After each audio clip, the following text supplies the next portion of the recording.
Today, my fellow mobile gamers, we're gonna talk about these ones. Well, not the phones, but the mobile games. I'm gonna introduce you to 4 neat mobile games that I think you're gonna really like, and especially if you enjoy MOBAs, tower defense games, roguelikes, and impossibly difficult platformers. These are some of the most interesting games I played this week, and who knows, maybe you'll end up finding your next favorite game today. So, let's dive in. First up today is Catalyst Black, which is a fun multiplayer twin-stick action shooter by Super Evil Megacorp, the same developers who made the popular MOBA Vainglory. And Catalyst Black is kinda, almost, but then again not exactly a MOBA. As in, we control, aim and engage in combat much like in a MOBA, but instead of predefined heroes, our attacks and abilities are entirely defined by the loot we equip, which includes over 60 different items. Now, unlike traditional MOBAs, Catalyst Black also has multiple PvE and PvP game modes. These range from your traditional 5 vs 5 PvP arenas to the 24-player Eventide mode that has us control an ancient fortress, defeat monsters, and win PvE and PvP events all within one long match played in a huge map. In between these matches, we progress primarily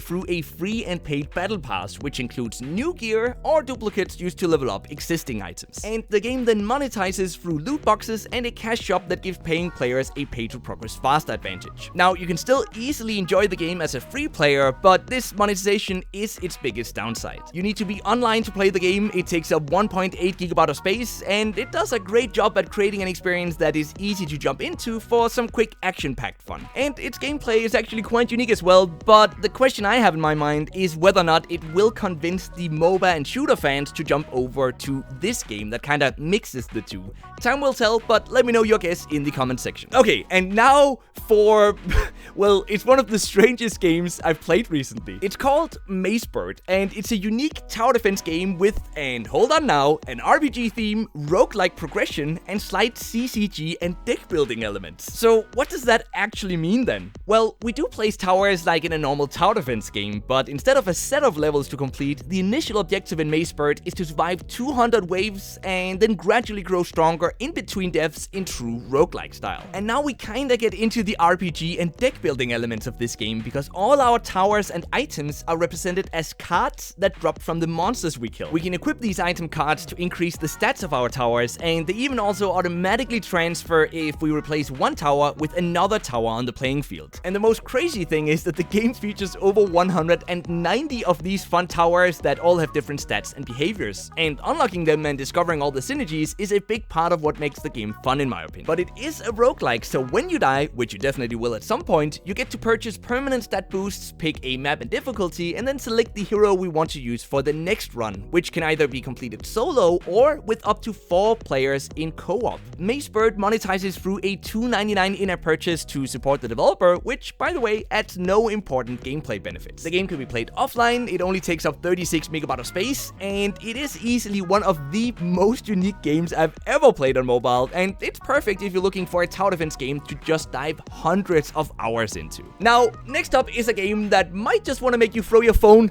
out the window. Are you okay? Okay.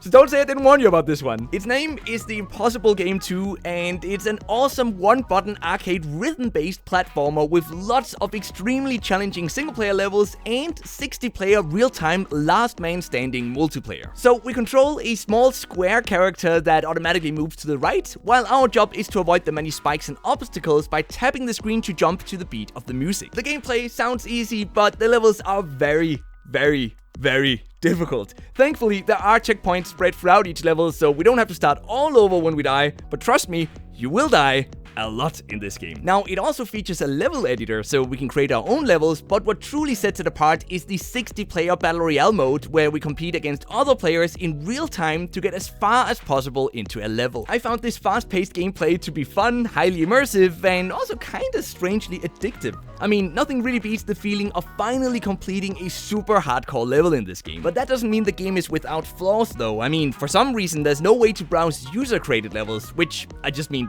why not? I mean, why build user-created levels and then not add an easy way to share them with other people. Seems kinda strange. But on the bright side, the Impossible Game 2 has no ads, and it then monetizes through a $4.99 in-app purchase that expands the level editor, enables achievements, and unlocks different cosmetics. So not a bad deal overall. You can play the game offline in the single player mode. It takes up 150 megabytes of space, and it is definitely worth taking for a spin if you've already played the first game or you just really enjoyed Geometry Dash. Now I also found a new Archero-like action RPG recently, so check this one out. This is a game called Dungeon of Gods, and the objective of it is to survive each chapter's 10 rooms full of monsters and bosses, all while unlocking a ton of gear and huge melee weapons. So after we clear a room in this game, just like in every other Archero-like out there, we get to pick one of 3 random upgrades. But the twist is that we also select between 2 different rooms to enter next, which defines the type of reward we get for completing that room, such as a potion or maybe a stat boost. Now we control our character using a big joystick, and when we then stop moving, our character dashes between all enemies in range to attack them in one long combo sequence. And this just looks so awesome, much better than in most of the other Archero games I've played. But after a while, we also unlock an auto mode, which means we don't even have to manually move around anymore. I don't really tend to enjoy these auto systems, but they are undeniably useful for grinding old levels, which we almost have to do in this game. To no big surprise for those of you who know this genre, Dungeon of Gods monetizes through an energy system, a battle pass, and then lots of incentivized ads opportunities. And I gotta say, as I got further and further into this game, it also slowed down significantly, which makes the monetization feel a bit punishing. It requires online access, it takes up 260 megabytes of space, and I decided to include it today because the gameplay makes it a pretty solid Archero alternative that appeals to those looking for a more interesting combat system. But like any Archero-like, you do have to live with the monetization systems, which aren't exactly great in this genre. My favorite games this week has got to be Mazebert and Catalyst Black,